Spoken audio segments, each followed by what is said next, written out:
नमस्कार साथियों, बिहार शिक्षक भर्ती बीपीएससी टीआरई 4.0 के लिए एनसीईआरटी भूगोल पर आधारित प्रश्नों की श्रृंखला में आप सभी का स्वागत है। आज के एपिसोड नंबर 31 में हम आपके लिए क्लास 9th एनसीईआरटी भूगोल से अध्याय नंबर 4 जलवायु से महत्वपूर्ण प्रश्न लेकर आए हैं और ओवरऑल हमारा एपिसोड नंबर 31 है एनसीईआरटी भूगोल से। इससे पहले हमने आपको 11th एनसीईआरटी भूगोल के महत्वपूर्ण एमसीक्यूज करा दिए हैं। इसके अलावा 10th का आपका पूरा हो गया है और इस समय 9th का चल रहा है चौथा चैप्टर। इसके बाद 2 चैप्टर आपके और बचते हैं जो आपको हम एक साथ में कल करा देंगे। तो आपका इस प्रकार क्लास 9th एनसीईआरटी तक आपका पूरा हो जाएगा। इसके अलावा साइंस एनसीईआरटी में 1-2 चैप्टर बच रहे हैं, उनको भी जल्द हम आपको पूरा करा देंगे। अध्याय नंबर 4 है जलवायु। पहला प्रश्न आप सभी के सामने है और इससे रिलेटेड अगर हम बात करें तो जो जलवायु चैप्टर है आपने क्लास 11th में भी पढ़ रखा है, प्रश्न भी हमने आपको करा रखे हैं। कुछ अलग प्रश्न यहाँ पर आपको देखने को भी मिलेंगे। बाकी आप क्लास 11th से भी थोड़ा मैच कर लीजिएगा इस चैप्टर को। एपिसोड नंबर 31 है। पहला सवाल आप सभी के सामने है, मानसून शब्द की व्युत्पत्ति किस भाषा के शब्द से हुई है, ये आपको बताना है। ऑप्शन ए है फारसी, ऑप्शन बी है अरबी, ऑप्शन सी है ग्रीक, ऑप्शन डी एक से अधिक या option E none of this. तो मानसून शब्द की व्युत्पत्ति की अगर हम बात करें तो मानसून शब्द की जो उत्पत्ति हुई है वो अरबी भाषा के शब्द से हुई है और उस अरबी भाषा का जो शब्द है जिसका नाम है मौसिम। तो मौसिम शब्द से उत्पत्ति हुई है मानसून शब्द की। और इसका शाब्दिक अर्थ क्या होता है, तो एक वर्ष के दौरान वायु की दिशा में ऋतु के अनुसार जो परिवर्तन होता है उसी को हम मानसून बोलते हैं। तो अरबी शब्द मौसिम है, उसी से मानसून शब्द बना है। शाब्दिक अर्थ एक वर्ष के दौरान वायु की दिशा में ऋतु के अनुसार परिवर्तन को हम मानसून कहते हैं। अगला सवाल आप सभी के सामने है, निम्नलिखित में से किस राज्य में अधिकांश ग्रामीण ढलानदार छतों वाले मजबूत बांस के खंभों पर जमीन से 3 से 3.5 मीटर ऊपर अपने लकड़ी के घर बनाते हैं। तो बांस के खंभों पर जो है लकड़ी के घर कौन बनाते हैं, किस राज्य के निवासी बनाते हैं, ये प्रश्न आपने सीटेट में भी पढ़ा होगा। राइट आंसर है इस प्रश्न का असम। तो जो असम के लोग होते हैं वो बांस के खंभों पर अपने मकान बनाते हैं। राइट आंसर सी है। अगला सवाल आप सभी के सामने है, विश्व के अधिकतर मरुस्थल महाद्वीपों के पश्चिमी भागों के उपोष्ण कटिबंधीय क्षेत्रों में क्यों है, ये आपको बताना है। ऑप्शन है आपके सामने, गर्म महासागरीय जलधारा की उपस्थिति के कारण, ठंडी महासागरीय जलधारा की उपस्थिति के कारण या निम्न दाब के केंद्र बनने के कारण। तो राइट आंसर क्या होगा तीसरे नंबर प्रश्न का, तो विश्व के जो अधिकतर मरुस्थल होते हैं ये महाद्वीप के पश्चिमी भागों के उपोष्ण कटिबंधीय क्षेत्रों में पाए जाते हैं। इसका कारण अगर हम बात करेंगे तो इसका कारण है ठंडी महासागरीय जलधारा की उपस्थिति के कारण। इसके अलावा एक मुख्य कारण और भी है जिसके बारे में आपको जानना चाहिए। ठंडी महासागरीय जलधारा जो होती है इसके बारे में हमने कल आपसे यूट्यूब पर लाइव सेशन में भी चर्चा किया था। तो यहाँ पर बात करें जो मुख्य कारण है एक जो सबसे ज़रूरी आपको जानना है व्यापारिक हवाओं के बारे में। तो व्यापारिक हवाओं की अगर हम बात करेंगे तो ये आपको यहाँ पर समझना है। जैसे हम एक केस ले लेते हैं दक्षिण अमेरिका महाद्वीप का। तो दक्षिण अमेरिका महाद्वीप की अगर हम बात करें तो दक्षिण अमेरिका महाद्वीप ये आपके सामने हमने एक सांकेतिक रूप से बना दिया है। दक्षिण अमेरिका महाद्वीप की बात करें तो यहाँ पर आप देखते हैं तो अटाकामा मरुस्थल है। अटाकामा मरुस्थल आपने देखा है दुनिया का सबसे शुष्कतम मरुस्थल है अटाकामा। कहाँ पर स्थित है, ये दक्षिण अमेरिकी महाद्वीप है और महाद्वीप के पश्चिमी भाग में आप देख पा रहे हैं, यहाँ पर पश्चिमी भाग में अटाकामा मरुस्थल स्थित है। और यहाँ पर जब आप देखते हैं तो एक करंट भी, ठंडी जलधारा भी उपस्थित रहती है जिसके बारे में हमने पहले भी चर्चा किया है। तो यहाँ पर आप जब समझिए तो जो व्यापारिक पवनें होती हैं कुछ इस तरीके से आती हैं। व्यापारिक पवनें कुछ इस तरीके से आती हैं स्थल से समुद्र की ओर। तो स्थल से निकलते हुए व्यापारिक पवनें आती हैं और व्यापारिक पवनें जब पश्चिमी तट पर पहुंचती हैं महाद्वीप के तो पश्चिमी तट पर पहुंचने पर इनमें नमी जो है वो नहीं रहती है, क्योंकि स्थल से होते हुए आती हैं इसलिए इनमें नमी की मात्रा जो है वो ना के बराबर होती है। तो इसलिए यहाँ पर बारिश वगैरह व्यापारिक पवनों के कारण नहीं होता है। तो ये एक कारण ये हो गया कि व्यापारिक पवनों में नमी नहीं होती है। तो व्यापारिक पवनें जो हैं जब भी महाद्वीप के पश्चिमी किनारे पर पहुंचती हैं तो वो शुष्क हो जाती हैं और इसलिए ये महाद्वीप के पश्चिमी किनारे पर वर्षा नहीं करती हैं। यही कारण है कि अधिकांश गर्म रेगिस्तान उपोष्ण कटिबंधीय उपोष्णकटिबंधीय महाद्वीपों के पश्चिमी किनारों में स्थित है। यह आपका कारण हो गया। दूसरा आपका कारण क्या है, महाद्वीपों का पश्चिमी किनारा पास में बहने वाली ठंडी महासागरीय धारा से भी प्रभावित होता है, इसलिए यह बारिश के लिए पर्याप्त नमी पैदा होने से रोकता है। तो ये भी आपको ध्यान रखना है। उदाहरण के तौर पर अगर हम बात करें तो मोजावे और सोनोरान रेगिस्तान जो कि उत्तर अमेरिका के दक्षिण पश्चिमी किनारे में स्थित हैं, ये कैलिफोर्निया करंट के कारण जो कि ठंडी जलधारा है, कैलिफोर्निया करंट के कारण जो है मोजावे और सोनोरन रेगिस्तान आप समझ सकते हैं उत्तरी अमेरिका के दक्षिणी पश्चिमी किनारे पर। चिली का अटकामा मरुस्थल जो कि दुनिया का सबसे शुष्कतम मरुस्थल है, ये पश्चिमी तट पर स्थित है, पश्चिमी भाग में स्थित है, ये हमने देखा। इसके अलावा बात करेंगे तो नामिब और कालाहारी रेगिस्तान या कालाहारी मरुस्थल अफ्रीका महाद्वीप के दक्षिण पश्चिमी किनारे पर स्थित है। तो जब आप अफ्रीका महाद्वीप को देखते हैं कुछ इस तरीके से, तो अफ्रीका महाद्वीप में ये वाला जो पार्ट है यानी दक्षिण पश्चिमी किनारा है, तो दक्षिण पश्चिमी किनारे पर नामिब और कालाहारी रेगिस्तान आपको यहाँ पर मिल जाएंगे और यहाँ पर भी एक ठंडी जलधारा उपस्थित रहती है। और इसके अलावा सहारा मरुस्थल की बात करें तो सहारा मरुस्थल यहाँ पर, तो सहारा मरुस्थल जो है अफ्रीका के उत्तरी पश्चिमी किनारे पर स्थित है और यहाँ पर भी एक ठंडी जलधारा उपस्थित रहती है जिसका नाम है कैनरी जलधारा। तो इस प्रकार से आप समझ सकते हैं। तो यहाँ पर आपको ध्यान रखना है, दो कारण है मुख्य। आपको विकल्प में हो सकता है ठंडी महासागरीय जलधारा नहीं दे, तब आपको विकल्प में क्या देगा कि महासागरीय, ध्यान रखिएगा कि जब व्यापारिक पवनें महाद्वीप के पश्चिमी किनारे पर पहुंचती हैं तो वो शुष्क हो जाती हैं, तो ये आपको ऑप्शन दिया जा सकता है। बाकी दूसरा कारण आपने देख लिया कि ठंडी जो जलधारा होती है उसके वजह से भी ऐसा होता है। चलिए अगले प्रश्न पर चलते हैं। ऑप्शन आप सभी के सामने भारत की जलवायु है। ऑप्शन ए है उष्णकटिबंधीय जलवायु, ऑप्शन बी है उपोष्णकटिबंधीय जलवायु, ऑप्शन सी है मरुस्थलीय जलवायु। क्या आंसर होगा? भारत की जलवायु से संबंधित। इससे पहले भी हमने चर्चा किया है भारत की जलवायु के बारे में। तो भारत की जो जलवायु है, अगर हम बात करें भारत की जो जलवायु है, तो भारत की जलवायु की अगर हम बात करें तो कर्क रेखा के नीचे वाला जो हिस्सा है, कर्क रेखा के जो नीचे वाला हिस्सा है वो उष्णकटिबंधीय जलवायु को दिखाता है। कर्क रेखा के जो उत्तर में हिमालय तक का जो भाग है वो उपोष्णकटिबंधीय जलवायु को दिखाता है। तो उष्णकटिबंधीय जलवायु और उपोष्णकटिबंधीय जलवायु दोनों को दर्शाता है भारत। इस वजह से मरुस्थलीय जलवायु एज सच नहीं डिफाइन है, एक पार्टिकुलर भाग में उपस्थित है मरुस्थलीय जलवायु। लेकिन भारत की जलवायु के जब संदर्भ में हम देखते हैं तो ए और बी यहाँ पर आपका सही है। राइट आंसर आपका डी है, एक से अधिक ए और बी यहाँ पर आपका सही है। अगला प्रश्न आपका है हिमालय की औसत ऊंचाई लगभग कितनी है। ये आपको बताना है कि हिमालय पर्वत श्रृंखला की औसत ऊंचाई बताना है। 6000 मीटर है, 5500 मीटर है या 5000 मीटर है। तो हिमालय की औसत ऊंचाई की अगर हम बात करें तो ये लगभग 6000 मीटर। राइट आंसर आपका ए है, 6000 मीटर। अगले सवाल पर चलते हैं। अगला सवाल है पृथ्वी के घूर्णन के कारण उत्पन्न आभासी बल को क्या कहते हैं। ऑप्शन आपके सामने है। पृथ्वी के घूर्णन के कारण उत्पन्न आभासी बल को क्या कहते हैं? परमाणु बल, कोरियोलिस बल या गुरुत्वीय बल। तो छठे नंबर प्रश्न की अगर हम बात करें तो पृथ्वी के घूर्णन के कारण उत्पन्न आभासी बल को हम कोरियोलिस बल के नाम से जानते हैं। कोरियोलिस बल की जो उत्पत्ति होती है वो पृथ्वी के घूर्णन के कारण होती है। कोरियोलिस बल की जो वैल्यू है या कोरियोलिस बल कहिए इक्वेटर पर या विषुवत रेखा पर या 0 डिग्री पर कितना होता है, तो ये 0 होता है। तो कोरियोलिस बल की मात्रा इक्वेटर पर 0 होती है। इक्वेटर से जैसे जैसे दूर जाते हैं वैसे वैसे ये बढ़ती है। कोरियोलिस बल से रिलेटेड आपको दो चीज़ें याद रखनी है। वो दो चीज़ें क्या हैं? कोरियोलिस बल के कारण जो पवनें होती हैं वो उत्तरी गोलार्ध में दाहिनी ओर मुड़ती हैं और दक्षिणी गोलार्ध में अपने बाईं ओर विक्षेपित हो जाती हैं। इसे फेरल का नियम भी कहते हैं। तो याद रखिएगा कोरियोलिस बल का जो भी सिद्धांत है उसको हम फेरल के नियम से भी जानते हैं। इसके अलावा उत्तरी गोलार्ध में दाहिनी ओर और दक्षिणी गोलार्ध में अपने बाईं ओर जो है पवनें विक्षेपित हो जाती हैं कोरियोलिस बल के कारण। अगला सवाल आपका है निम्नलिखित में से किन पवनों के द्वारा मानसून के समय भारत की मुख्य भूमि पर वर्षा होती है। ऑप्शन है आपके सामने। राइट आंसर क्या होगा कमेंट कीजिएगा।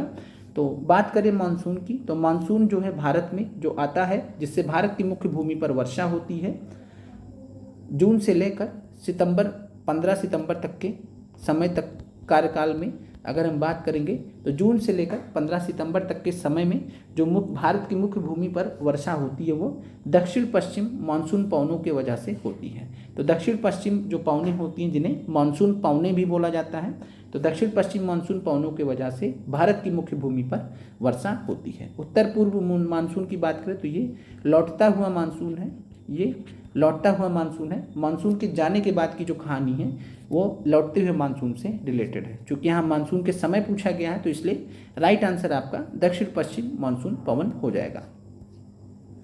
दक्षिण पश्चिम मानसून पवनों की बात करें तो ये कोष्ण महासागरों के ऊपर बहती हैं, नमी ग्रहण करती हैं उन महासागरों से तथा भारत की मुख्य भूमि पर वर्षा करती हैं। हिंद महासागर से नमी लेती हैं और भारत पर वर्षा करती हैं।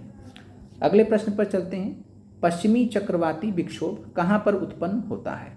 पश्चिमी चक्रवाती विक्षोभ आपको बताना है westerly cyclonic disturbances, westerly cyclonic disturbance या वेस्टर्ली डिस्टर्बेंस जिनको बोला जाता है, ये कहाँ पर उत्पन्न होते हैं? बंगाल की खाड़ी में, अरब सागर में या भूमध्य सागर में, मेडिटेरेनियन सी में। तो पश्चिमी चक्रवाती विक्षोभ की अगर हम बात करें तो पश्चिमी चक्रवाती विक्षोभ जो होते हैं इनकी उत्पत्ति होती है भूमध्य सागर वाले क्षेत्र में, मेडिटेरेनियन सी के पास वाले क्षेत्र में होती है। वहीं से ये भारत की तरफ जो है कह सकते हैं रुख करते हैं और इनका जो दिशा होता है वो पश्चिम से होता है पूर्व की तरफ, पश्चिम से पूर्व की तरफ होता है और दिशा पश्चिम से, चूँकि पश्चिम से उत्पन्न होकर आ रहे हैं इसीलिए इनका नाम पश्चिमी चक्रवाती विक्षोभ होता है।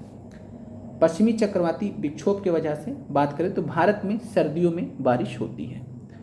चलिए अगले प्रश्न पर चलते हैं। अगला प्रश्न है निम्नलिखित में से भारत के किन राज्यों के तट उष्णकटिबंधीय चक्रवात से प्रभावित होते हैं? उष्णकटिबंधीय चक्रवात यानी कि ट्रॉपिकल साइक्लोन। तो जो ट्रॉपिकल साइक्लोन होते हैं उससे भारत के किन राज्यों के जो तट हैं वो प्रभावित होते हैं, ये आपसे पूछा गया है। ऑप्शन ए है उड़ीसा, ऑप्शन बी है आंध्र प्रदेश, ऑप्शन सी है तमिलनाडु। तो अगर हम बात करें तो मुख्य रूप से अगर हम बात करेंगे तो मुख्य रूप से जो भारत का कोरोमंडल तट है, कोरोमंडल तट जिसमें तमिलनाडु और आंध्र प्रदेश राज्य हैं, ये मुख्य रूप से सबसे ज़्यादा जो विनाश होता है उष्णकटिबंधीय चक्रवात से वो आंध्र प्रदेश और तमिलनाडु में होता है। इसके अलावा उड़ीसा वाला जो क्षेत्र है वो भी अच्छा खासा प्रभावित होता है। तो राइट आंसर आपका उड़ीसा भी हो जाएगा। ए बी सी तीनों सही ही है एज पर एनसीईआरटी इस प्रश्न के हिसाब से। तो राइट आंसर आपका एक से अधिक है, ये आपको ध्यान रखना है। और अगर आपसे तट वाइज पूछेगा तो मुख्य रूप से तट वाइज अगर पूछेगा तो कोरोमंडल तट आंसर हो जाएगा। अदरवाइज उड़ीसा राज्य भी है, आंध्र प्रदेश भी प्रभावित होता है, तमिलनाडु भी प्रभावित होता है और मुख्यतः कोरोमंडल तट प्रभावित होता है। चलिए अगला प्रश्न है विषुवत वृत्त किस अक्षांश को कहते हैं? ऑप्शन ए है, ऑप्शन बी, ऑप्शन सी। क्या राइट आंसर होगा? विषुवत वृत्त, इक्वेटोरियल सर्किल कह लीजिए। तो विषुवत वृत्त की अगर हम बात करेंगे तो 0 डिग्री अक्षांश, 0 डिग्री अक्षांश जो कि पृथ्वी को 2 बराबर भागों में बांटता है।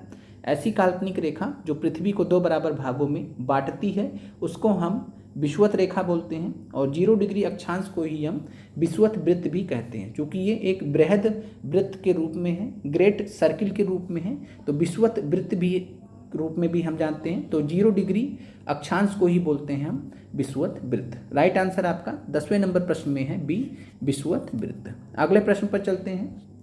अगला प्रश्न है विषुवतीय अक्षांशों में विस्तृत गर्त एवं निम्न दाब के क्षेत्र को हम क्या कहते हैं? तो विषुवतीय अक्षांशों में विस्तृत गर्त और निम्न दाब का जो क्षेत्र होता है, ट्रफ और लो प्रेशर का जो क्षेत्र होता है वो आपसे पूछा जा रहा है, उसको हम किस नाम से जानते हैं? और इसका इंग्लिश अगर आपको समझना है, अंतः ऊष्णीय कटिबंधीय अभिसरण क्षेत्र, तो इसको बोलते हैं inter tropical convergence zone, ITCZ बोलते हैं। तो राइट आंसर आपका 11वें नंबर प्रश्न में बी है, अंतः उष्ण कटिबंधीय अभिसरण क्षेत्र। इंग्लिश में इंटर ट्रॉपिकल कन्वर्जेंस जोन बोलते हैं, ITCZ बोलते हैं। क्या होता है इसको थोड़ा सा समझ लीजिए। अगर हम बात करें ITCZ की, यानी कि अंतः उष्णकटिबंधीय अभिसरण क्षेत्र। अभिसरण का मतलब होता है जहाँ पर पवनें आकर आपस में मिल जाती हैं। अभिसरण मतलब होता है कन्वर्ज करना, कन्वर्जेंस यानी जहाँ पर दो चीज़ें आकर मिलती हैं।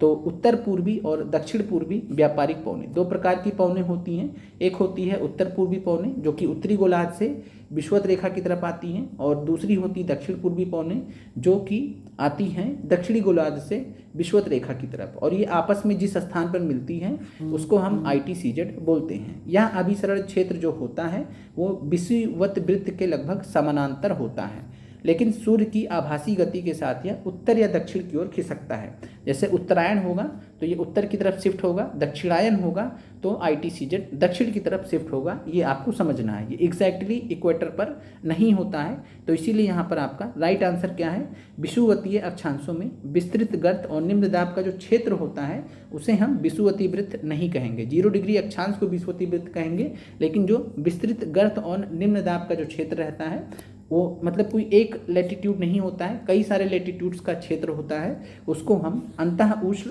कटिबंधीय अभिसरण क्षेत्र बोलते हैं, इंटरट्रॉपिकल कन्वर्जेंस जोन बोलते हैं, ITCZ बोलते हैं। अगले प्रश्न पर चलते हैं, और जैसे एक एग्जाम्पल के तौर पे कि जब भारत में मानसून आता है तो मानसून आने से पहले स्थिति क्या होती है, जो भारतीय प्रायद्वीप है तो यहाँ पर ITCZ जो है कुछ इस प्रकार से आप समझ सकते हैं। ITCZ जो है भारत में शिफ्ट होता है और ITCZ लो प्रेशर जोन होता है, तो इस तरीके से आप समझ सकते हैं। और जो पवनें आती हैं, जो दक्षिण पश्चिम मानसून आता है इसी लो प्रेशर सेंटर की तरफ अट्रैक्ट होते हुए आता है, तो इस प्रकार से चलता है। और जो जहाँ से ये पौने आती है मानसून पौने, उधर हिंद महासागर वाले क्षेत्र में हाई प्रेशर होता है, तो हाई प्रेशर से लो प्रेशर की तरफ जो है मानसून पौने भारत की तरफ आती हैं। तो ITCZ उस समय भारत में स्थित होता है, भारतीय जो है प्रायद्वीप में स्थित होता है ITCZ, इस वजह से आप जो है इस चीज़ को समझ सकते हैं। अगले प्रश्न पर चलते हैं। पेरू चिली के तट पर सक्रिय रहने वाली ठंडी महासागरीय जलधारा को किस नाम से जाना जाता है? तो पेरू चिली का जो तट है उस पर सक्रिय रहने वाली जो ठंडी महासागरीय धारा है उसको क्या कहते हैं, ये आपको बताना है। तो यहाँ पर जो है बात करेंगे तो पेरू चिली का जो तट है यही है पेरू चिली का तट। अगर आपने जो है ध्यान से देखा हो दक्षिण अमेरिका के महाद्वीप को, पेरू चिली के तट पर जो ठंडी जलधारा सक्रिय रहती है उसको हम किस नाम से जानते हैं, तो उसको हम हम्बोल्ट करंट के नाम से जानते हैं। तो राइट आंसर आपका बी है, हम्बोल्ट। इसके अलावा बेंगोला करंट क्या है उसको भी समझ लीजिए। तो बेंगोला की अगर हम बात करेंगे तो ये अफ्रीका महाद्वीप है, मशरूम बन गया है।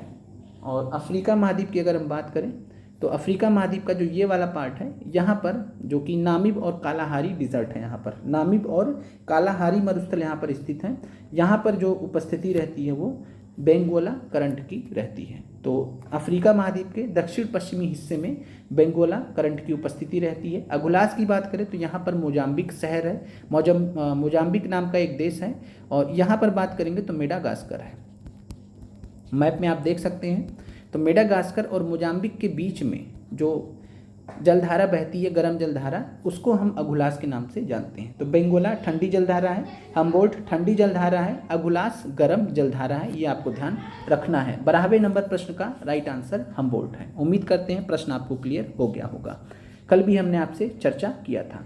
चलिए अगला प्रश्न है, ठंडी पेरू जलधारा के स्थान पर अस्थायी तौर पर गर्म जलधारा के विकास को क्या नाम दिया गया है? तो कई बार क्या होता है कि कुछ एक प्रक्रिया होती है और उस प्रक्रिया के परिणाम स्वरूप क्या होता है, उस प्रक्रिया के परिणाम स्वरूप जो यहाँ पर ठंडी पेरू जलधारा यानी कि जो हम्बोल्ट जलधारा जो यहाँ पर सक्रिय रहती है पेरू चिली तट पर, वो हट जाती है, उसकी जगह पर एक गर्म जलधारा आ जाती है, और उस गर्म जलधारा को हम किस नाम से जानते हैं? एल नीनो के नाम से जानते हैं। इंपॉर्टेंट प्रश्न आपके लिए। तो एल नीनो किसे कहते हैं? ठंडी पेरू जलधारा, यानी पेरू चिली के तट पर जो जलधारा मौजूद थी ठंडी वाली, जिसको हम हम्बोल्ट करंट के नाम से जानते हैं। तो हम्बोल्ट करंट या पेरू जलधारा या चिली पेरू जलधारा एक ही चीज़ है। उसकी जगह पर वो ठंडी जलधारा थी वो हट जाए, उसकी जगह पे गर्म जलधारा अगर आ जाती है तो उसे हम एल नीनो कहते हैं। तो एल नीनो कैसी जलधारा है? गर्म जलधारा है। कहाँ पर आती है? तो ये ठंडी पेरू जलधारा के स्थान पर पेरू चिली के तट पर मौजूद होती हैं। अगले प्रश्न पर जो है चलते हैं और थोड़ा सा देख लीजिए एल नीनो के बारे में, जो आपका एनसीईआरटी में डाटा दिया गया है।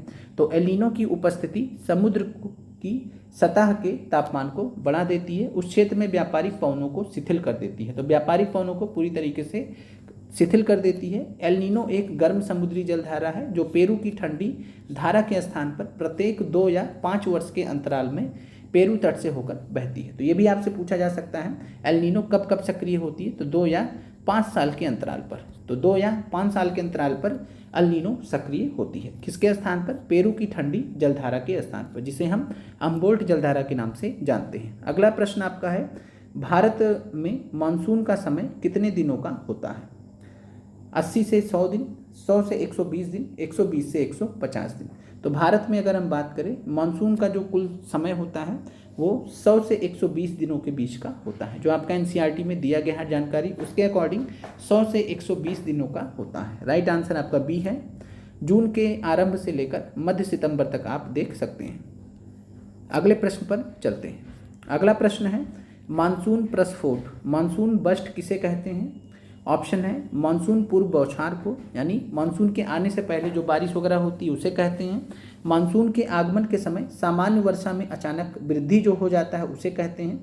लौटते हुए मानसून से बारिश को कहते हैं। तो मानसून प्रस्फोट या मानसून बस्ट अगर हम बात करें तो जब मानसून आता है तो अचानक से जिस जिस क्षेत्र में मानसून पहुंचता है वहां पर बारिश अचानक से बहुत ज़्यादा होने लगती है, उसी प्रक्रिया को हम बोलते हैं मानसून प्रस्फोट। तो मानसून प्रस्फोट मानसून के आने की वजह से जो बारिश तेज हो जाती है, बारिश में जो तेजी आती है उसको बोलते हैं। तो मानसून के आगमन के समय सामान्य वर्षा में अचानक वृद्धि हो जाना, इसी को हम मानसून प्रस्फोट के नाम से जानते हैं।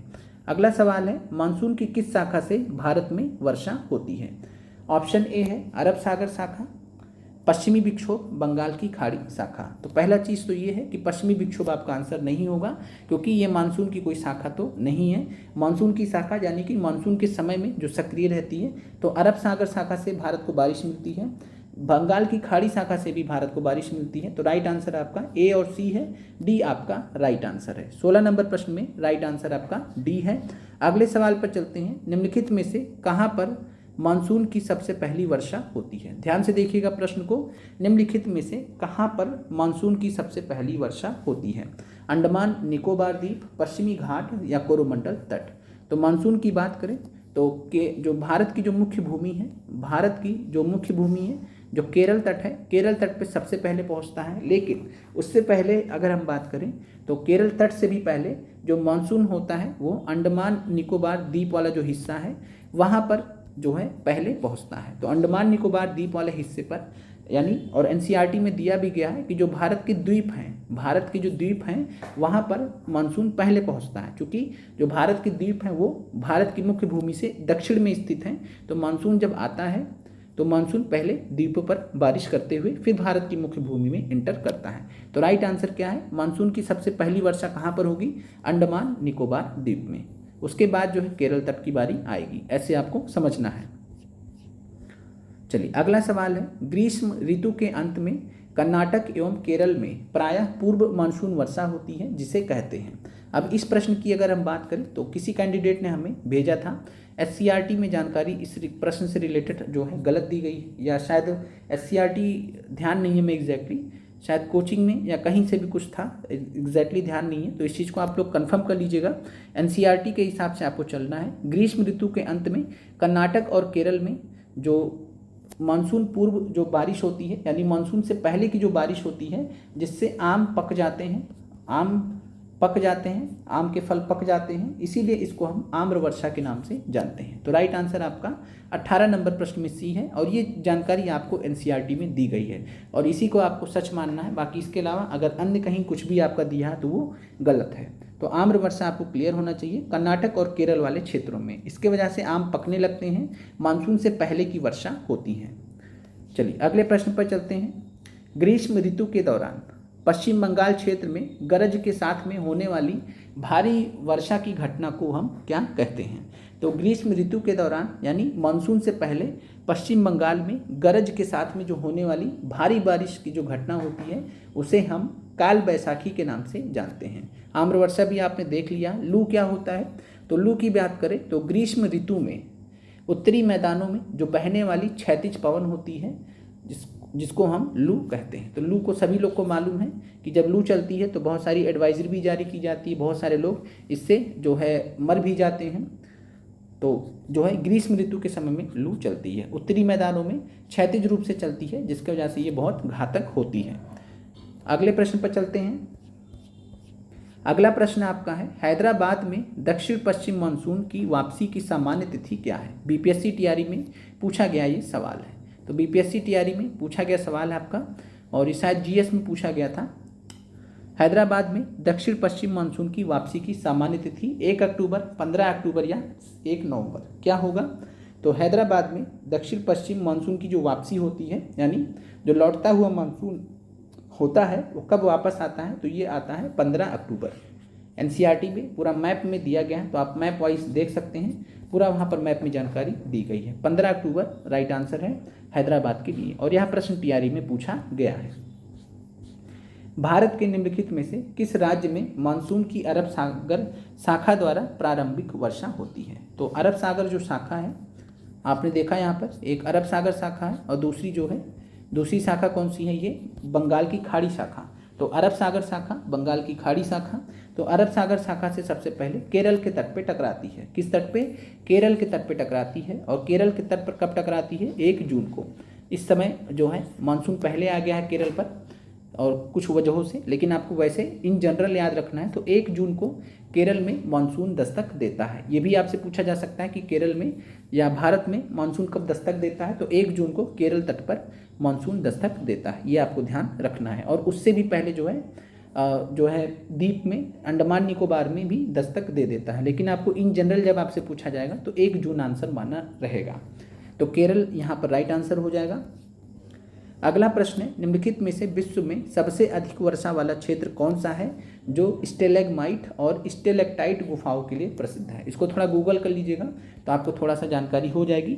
स्टेलेग्माइट और स्टेलेक्टाइट, ये आपका प्रश्न भी टीआरई में पूछा गया है, और हमने मिक्स कर दिया है प्रश्न को, जिससे आपको समझने में आसानी रहे। एक फैक्ट के रूप में ये प्रश्न जो है, एक फैक्ट के रूप में आपका एनसीईआरटी में दिया गया है। तो विश्व में सबसे अधिक वर्षा वाला क्षेत्र कौन सा है जो स्टेलेग्माइट और स्टेलेक्टाइट गुफाओं के लिए प्रसिद्ध है? तो वो है मौसिन राम। तो राइट आंसर आपका इस प्रश्न का है मौसिन राम। राइट आंसर आपका 22 नंबर प्रश्न में ई है, मौसिन राम। याद रखिएगा, टीआरई में पूछा गया सवाल है। अगला प्रश्न है, उष्णकटिबंधीय चक्रवातों से भारत का कौन सा तट विनाश की दृष्टि से सर्वाधिक प्रभावित होता है? तो भारत का कौन सा जो तट है वो सबसे ज़्यादा नुकसान झेलता है उष्णकटिबंधीय चक्रवातों की वजह से? ये आपको बताना है। तो उष्णकटिबंधीय चक्रवातों की अगर हम बात करें तो 2 प्रकार से आते हैं। एक आते हैं जो है बंगाल की खाड़ी शाखा, बंगाल की खाड़ी वाले क्षेत्र में, एक आता है अरब सागर में। लेकिन ज़्यादा कहाँ पर आते हैं? ज़्यादा आते हैं बंगाल की खाड़ी वाले क्षेत्र में। अरब सागर वाले में भी आते हैं, लेकिन कम आते हैं। बंगाल की खाड़ी में ज़्यादा आते हैं, और बंगाल की खाड़ी की वजह से ये जो क्षेत्र रहता है कोरोमंडल तट, ये सबसे ज़्यादा प्रभावित होता है। ये आपको ध्यान रखना है। अरब सागर का मलाबार तट भी प्रभावित होता है, लेकिन उतना ज़्यादा प्रभावित नहीं होता जितना कोरोमंडल तट प्रभावित होता है। तो सबसे ज़्यादा प्रभावित कौन होता है? सर्वाधिक यहाँ पर पूछा गया है, तो सबसे ज़्यादा प्रभावित होता है कोरोमंडल तट, यानी कि तमिलनाडु आंध्र प्रदेश तट सबसे ज़्यादा प्रभावित होता है, सबसे ज़्यादा नुकसान झेलता है। अगले प्रश्न पर चलते हैं। निम्नलिखित में से कौन सा कारण भारत के उत्तर पश्चिम भाग में शीत ऋतु में होने वाली वर्षा के लिए उत्तरदायी है? ये आपको बताना है। आपका जो है प्रश्न दिया गया है, अब जो एनसीईआरटी एक्सरसाइज में प्रश्न दिया गया है कि भारत के उत्तर पश्चिम भाग में शीत ऋतु में होने वाली वर्षा के लिए उत्तरदायी है। तो ये राइट आंसर आपका है पश्चिमी विक्षोभ यानी कि वेस्टर्ली डिस्टर्बेंसेस। वेस्टर्ली डिस्टर्बेंसेस जिसकी उत्पत्ति होती है भूमध्य सागर वाले क्षेत्र में, और भूमध्य सागर वाले क्षेत्र से निकलकर पश्चिमी विक्षोभ जो है ये शीत ऋतु में भारत के उत्तर पश्चिम भाग में वर्षा करते हैं। और इसकी वजह से जो रबी की फसल होती है, रबी की जो फसल होती है जैसे कि गेहूँ, तो जो रबी फसल होती है गेहूँ के लिए बारिश भी इस पश्चिमी विक्षोभ से मिल जाता है। अगले प्रश्न पर चलते हैं। अगला प्रश्न है, इनमें से कौन सी भारत में शीत ऋतु की विशेषता है? एनसीईआरटी एक्सरसाइज में लिया गया प्रश्न है, और इस प्रश्न में आप लोग कंफ्यूज भी हो सकते हैं। तो भारत में जो ठंडी रहती है, ठंडी का जब मौसम रहता है, शीत ऋतु रहता है, उसकी विशेषता क्या है ये आपको बताना है। तो अब यहाँ पर एलिमिनेट कर लीजिए थोड़ा सा, क्या ठंडी के समय में रातें गर्म होंगी? तो ये हो नहीं सकता, तो ये हट गया आपका।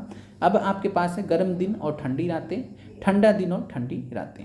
अब ठंडी में अगर हम बात करेंगे तो ठंडी में बादल नहीं होते हैं, बादल बारिश के समय होते हैं, मानसून के समय होते हैं, सर्दियों में बादल नहीं होते, ना के बराबर होते हैं। बादल नहीं होने की वजह से सर्दियों में पृथ्वी को सूर्यताप मिलता है, अच्छा खासा सूर्यताप मिलता है या ज़्यादा सूर्यताप मिलता है ठंडी के समय में, तो बादल नहीं होने की वजह से। और इस वजह से जो दिन होता है वो गर्म होता है, रातें तो ठंडी होंगी, शीत ऋतु का मौसम है, रातें तो ठंडी होंगी लेकिन जो दिन होता है वो गर्म होता है। राइट आंसर आपका 25 नंबर ए है। इसमें बहुत सारे अभ्यर्थियों का दिमाग इधर उधर हुआ होगा। अच्छा प्रश्न है, एनसीईआरटी एक्सरसाइज में दिया गया, पूछे जाने की पूरी संभावना यहाँ से आपको है। अगला सवाल है, आखिरी सवाल है आज के सेशन का, भारत में मानसून का आगमन निम्नलिखित में से कब होता है? ये भी आपका एक्सरसाइज का दिया गया सवाल है। तो भारत में मानसून का आगमन की बात करेंगे तो ये जून के प्रारंभ में माना जाता है। 1 जून को केरल तट पर दस्तक देता है। तो राइट आंसर आपका 26 में बी है। उम्मीद करते प्रश्न आपको अच्छे लगे होंगे। मिलते हैं आप लोगों से अगले वीडियो में। आप लोगों का देखने के लिए धन्यवाद। सेशन को लाइक कर दीजिएगा, अच्छे लगे तो कमेंट भी कीजिएगा, और आप लोगों का देखने के लिए बहुत बहुत धन्यवाद।